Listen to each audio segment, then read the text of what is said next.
Hello les Gémeaux, j'espère que vous allez bien, que vous avez la forme. Et puis moi je suis très contente de vous retrouver pour votre tirage de vos énergies de la seconde partie de décembre 2020. Donc on va commencer sans plus tarder avec l'oracle de Béline. C'est parti pour votre énergie principale. Il y en a deux. Les Gémeaux, deuxième partie de décembre 2020. Le professionnel, que vous soyez en activité ou pas. Allez, pour les Gémeaux, hop. Le sentimental, que vous soyez en couple ou pas.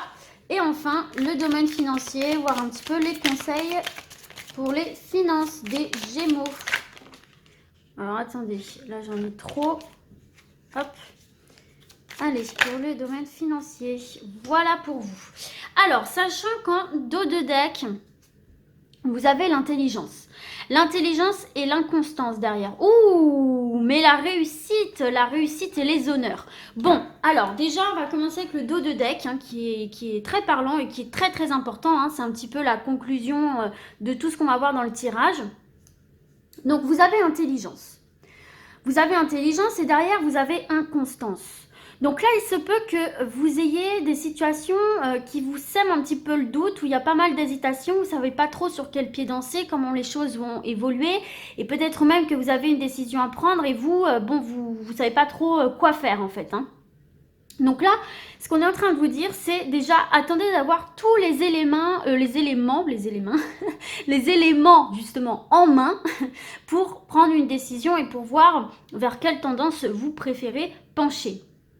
Et puis tout simplement, face à une situation qui manque de stabilité, là ce qu'on vous conseille, c'est d'agir avec prise de recul, avec intelligence. Avec intelligence, ça veut dire quoi? Ça veut dire, je me pose à un moment donné, je prends du recul, ce recul nécessaire va me permettre de voir la situation dans sa globalité et pas uniquement focalisé sur le point négatif. Donc voilà, je vois la chose de son point de vue global, avec les aspects négatifs et peut-être plus positifs, tous les aspects de la situation qui se présente à vous.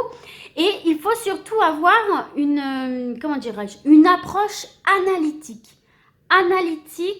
et même critique, peut-être aussi par rapport à vous-même, par rapport à ce que vous avez fait, ou etc.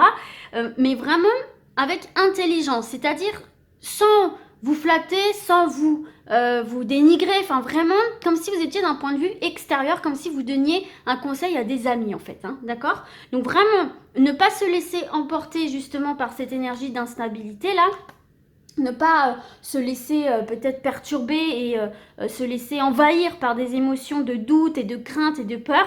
Justement, prenez le recul nécessaire, soyez critique, soyez dans l'analyse et on vous dit que cette attitude vous permettra de prendre la bonne décision ou de voir la situation sous son réel aspect et vous mènera vers une réussite. Vous arriverez à trouver les points nécessaires pour vous mener à bon port en fait, tout simplement. Donc voilà pour ça, mes Gémeaux, en premier message. Bon, c'est déjà très bien. Bon, en tout cas, on voit quand même ici qu'il y a une forme d'intelligence sur cette période-ci où vous aurez quand même la capacité aussi de prendre du recul sur les événements et de les voir, juste valeur entre guillemets, avec justesse. Bon, alors, l'énergie principale, regardez, on a justement l'eau. L'eau, ça représente tout ce qui est émotion, tout ce qui est sentiment, sensibilité. Vous voyez, c'est tout ce genre de choses-là. Et justement, c'est marrant parce que j'étais en train de vous dire... avec la carte de l'inconstance, ne vous laissez pas submerger. Et c'est exactement ça. Là, il va peut-être y avoir une sensibilité plus accrue en vous, autour de vous, une sensibilité, une émotivité. Donc, vraiment, ne laissez pas trop les émotions prendre le dessus. D'accord? Il faut vraiment que vous fassiez bien l'équilibre entre l'émotion et la raison, la réflexion. C'est très important parce que en plus, voilà, la carte de l'eau, ça parle aussi quand même d'une intuition bien développée, assez aiguillée. Donc, suivez quand même ce que vous ressentez au fond de vous, mais ayez cette part d'autocritique, d'accord? Envers vous-même. Bon, de toute façon, là, en énergie générale, on voit quand même qu'il y a une accentuation quand même de la sensibilité et de l'émotivité qui peuvent parfois justement, on en revient avec la carte de l'inconstance, qui peut parfois un peu venir qui peut entraîner un certain trouble dans les décisions, justement, dans les décisions à prendre. Donc n'oubliez pas, les Gémeaux, écoutez votre intuition, mais écoutez aussi votre esprit critique, vos analyses, et prenez bien le recul, n'agissez pas sous le coup de l'émotion, en fait, c'est ce qu'on est en train de vous dire, n'agissez pas sous le coup de l'émotion. C'est très important, et en plus, vous avez la réussite derrière, donc ça va vous réussir. Donc écoutez vos intuitions, fiez-vous à vos ressentis, sans pour autant les laisser vous submerger. Ok, on va voir maintenant le professionnel, on a la carte du retard. Bon. La carte du retard, on nous parle bien ici de choses qui sont repoussées, d'accord, hein, repoussées, retardées, pas forcément bloquées. On peut voir cette carte vraiment comme si c'était bloqué, c'était définitif, ça n'avancerait plus. Non, c'est vraiment ralenti. Il y a une certaine latence, va falloir faire preuve d'une certaine patience en fait, hein, d'accord. Donc déjà là pour ceux et celles qui sont à la recherche d'un emploi, hein, c'est clair que là va falloir être patient et patiente parce que ça ne sera pas pour tout de suite. Va peut-être falloir beaucoup déposer de CV, de lettres de motivation, de candidature, va falloir peut-être beaucoup relancer parce que c'est vrai que là peut-être vous allez dans un secteur où les choses sont un peu ralenties aussi, hein, d'accord. Mais on voit avec cette carte-ci, donc on vous dit qu'il faut être patient, là, il faut vraiment être déterminé et patient parce que c'est pas bloqué, comme je vous ai dit, c'est avec le temps, les choses vont se débloquer naturellement. Mais si effectivement l'émotion prend le dessus, si la peur, la crainte, les doutes, l'angoisse prend le dessus, eh ben, vous allez fuir en fait. Alors qu'il ne faut pas fuir, justement, il faut montrer que vous êtes là. Il faut rester déterminé, relancer, ne pas hésiter à démarcher, à poser des questions, à appeler, à déposer plusieurs fois votre candidature. Vous voyez ce que je veux dire ?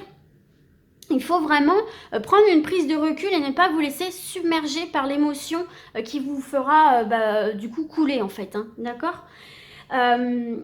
Et pour ceux et celles qui sont déjà en activité, là, bon, vous pourriez rencontrer quelques contrariétés là, en obtenant du coup parce que vous aviez espéré dans l'évolution de votre carrière professionnelle.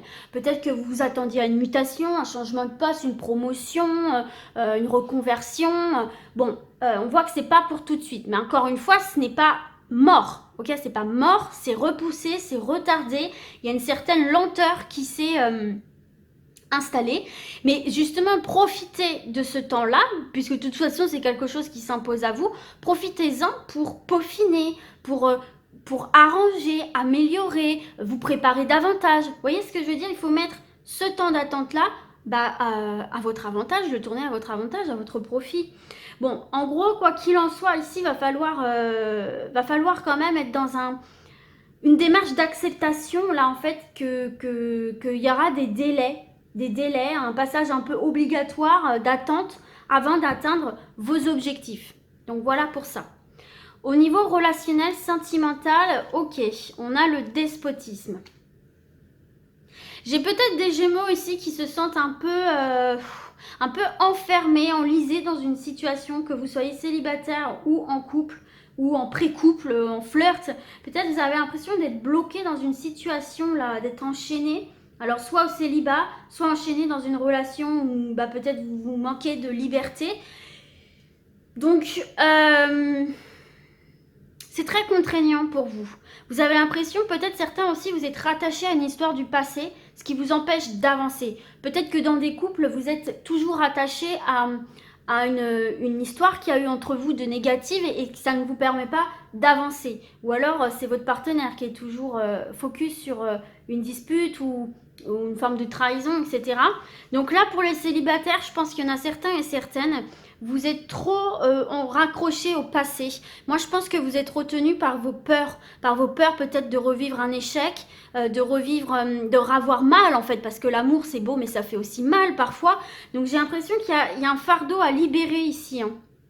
Il y a un fardeau à libérer avant de pouvoir prétendre être prêt et prête à rencontrer la bonne personne en fait. Et puis ce fait que vous regardez trop en arrière vous empêche de voir les rencontres potentielles autour de vous, mais pas seulement sentimentalement, ça peut être aussi amicalement, vous voyez ce que je veux dire? J'ai l'impression qu'il y a un truc qu'il faut lâcher, vous obstiner à quelque chose qu'il faut malheureusement lâcher pour avancer. Malheureusement ou pas d'ailleurs, parce que voyez, encore une fois, prenez du recul par rapport à cette chose à laquelle vous êtes encore renfermé. Pour moi, ça vient du passé. Prenez du recul, voyez les choses sous un autre angle, voyez ce que cette rupture, cette trahison, cet échec vous a finalement apporté, parce qu'on apprend toujours des choses, même si parfois on ne s'en rend pas compte, on apprend toujours des choses à travers le négatif. Essayez de voir qu'est-ce que ça vous a apporté, vers où ça vous a poussé, qu'est-ce que ça a soulevé comme questionnement chez vous, qu'est-ce que ça vous a fait travailler, etc., etc. Et regardez, n'oubliez pas que vous avez la réussite. D'accord? Donc c'est quelque chose qui va vous réussir. Mais moi j'ai l'impression que vous hésitez encore un peu peut-être à lâcher cette partie de vous en fait. Hein.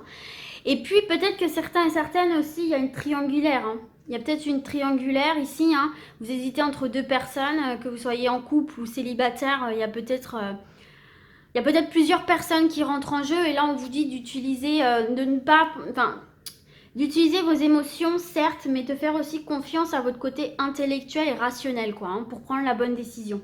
Mais vous ne pouvez pas vous tromper. D'accord? Donc, bon, bah là, grosso modo, hein, on se sent dans la contrainte, on se sent dans l'enfermement, on se sent dans le sacrifice, qu'on soit en couple ou célibataire. Bon, voilà, faut vraiment, il y a quelque chose qu'il faut lâcher, sur lequel il faut travailler pour pouvoir s'ouvrir et s'épanouir à nouveau dans votre couple ou avec quelqu'un d'autre. Ok, on va voir du coup maintenant le financier. Ah, ben on termine sur une bonne note, hein, avec la carte du bonheur. Donc, au niveau des finances, a priori, c'est pas trop mal ici. Hein, c'est une carte positive, bien sûr, la carte des bonheurs.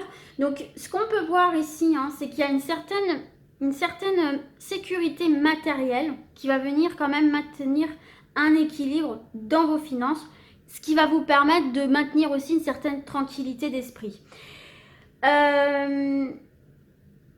Peut-être que certains et certaines aussi, il y a un travail à faire justement aussi au niveau des finances.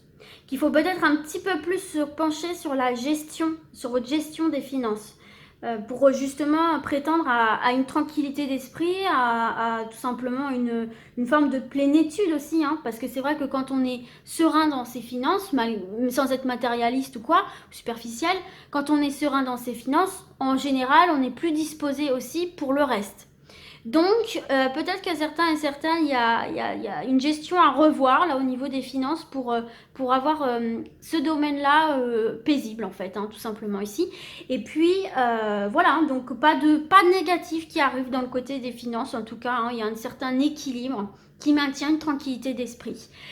Bon, de toute façon, là, mes amis, d'un point de vue global, on voit bien ici que il y a une situation dans laquelle vous êtes un petit peu...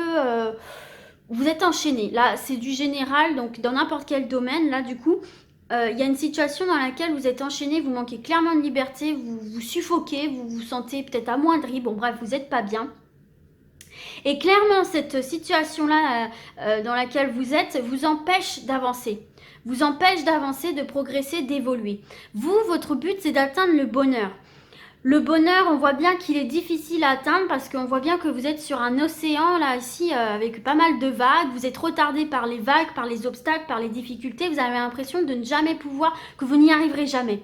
Et là, ce qu'on vous dit, c'est que si vous avez envie de quitter une situation dans laquelle vous ne vous sentez pas bien et vous voyez de reprendre le pouvoir dans votre vie ici, il faut vraiment me faire jouer le mental. Hein. C'est très important, c'est ce qui ressort dans votre tirage. Faites-moi jouer le mental. Essayez de voir les choses sous un nouvel angle. Prenez vraiment du recul par rapport à la situation.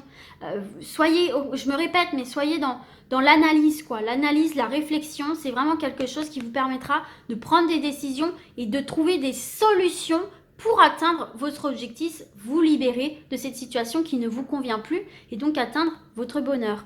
Voilà mes petits Gémeaux, écoutez, j'espère que ce tirage vous sera utile. Moi, je vous dis à très vite et d'ici là, comme d'habitude, prenez soin de vous. Ciao, ciao!